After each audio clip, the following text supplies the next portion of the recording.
This past weekend, I attended a Founders Day brunch in Santa Monica, an annual gathering of West Point alumni and incoming cadet candidates.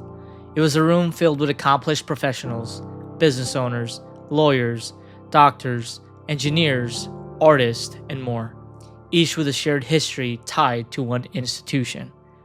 The event featured speeches from various alumni, including the youngest commissioned Army officer and the oldest living graduate, a member of the class of 1951. Listening to their stories reminded me of the powerful bond we all share through our experiences at West Point. It's a connection rooted in discipline, perseverance, and shared struggles. However, as I looked across the room at the youngest cadet candidates, I couldn't help but reflect. What truly sustains relationships over time?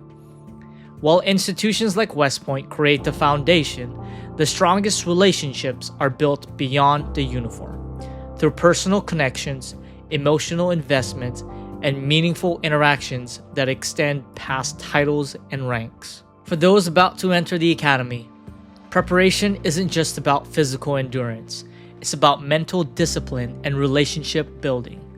At the event, the Command Sergeant Major of West Point emphasized a simple truth. You have to do hard things.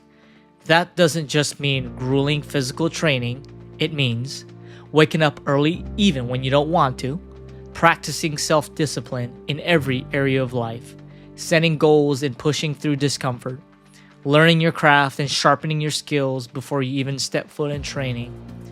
But just as important as discipline is the ability to build real relationships. I wish someone had told me before I entered West Point that relationships shouldn't just be about shared struggles or military life.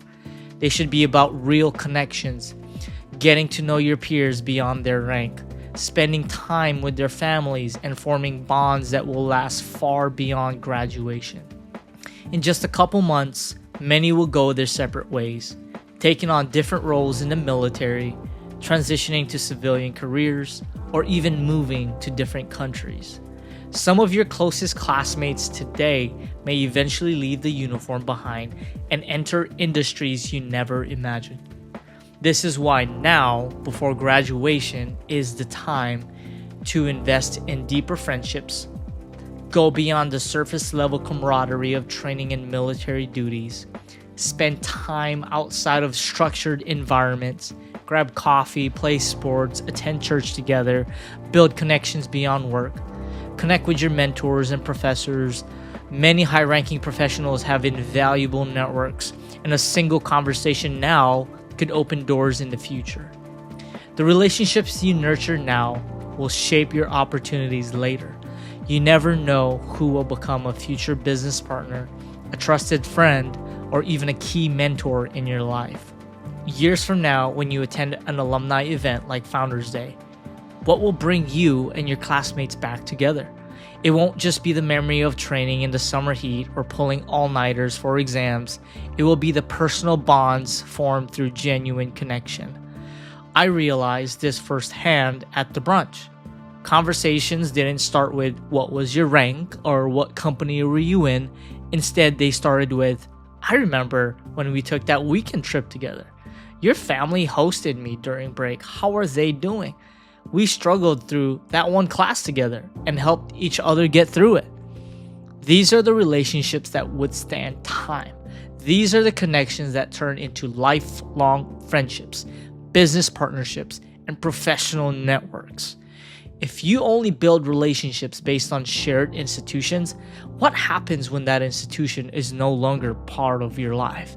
When you transition out of the military or change industries, will you still have strong connections or will you drift apart? That's why it's so important to tie your relationships to real emotional bonds, not just shared experiences. So here are some lessons to take away. Shared experiences are a foundation, but not the glue. Your alma mater, military unit, or workplace may bring you together, but it's personal investment that keeps relationships alive. Prepare beyond the physical. Before entering a rigorous institution, build mental resilience and relationship building skills. Connect deeply before transitions. And if you're about to graduate, invest in quality time with classmates, mentors, and professors. And stay in touch beyond the job title. When reconnecting years later, make it about the person, not just the profession. So whether you're a student, military professional, or a working professional, start building stronger relationships today. Reach out to a classmate and have a conversation that goes beyond work. Connect with a mentor and seek advice beyond just career paths. Spend quality time with peers outside of structured environments. So years from now, you look back and realize these small moments were the ones that truly matter. Build relationships that last beyond the uniform. Because at the end of the day, it's not the institution that defines your bond. It's the connections you've built with people.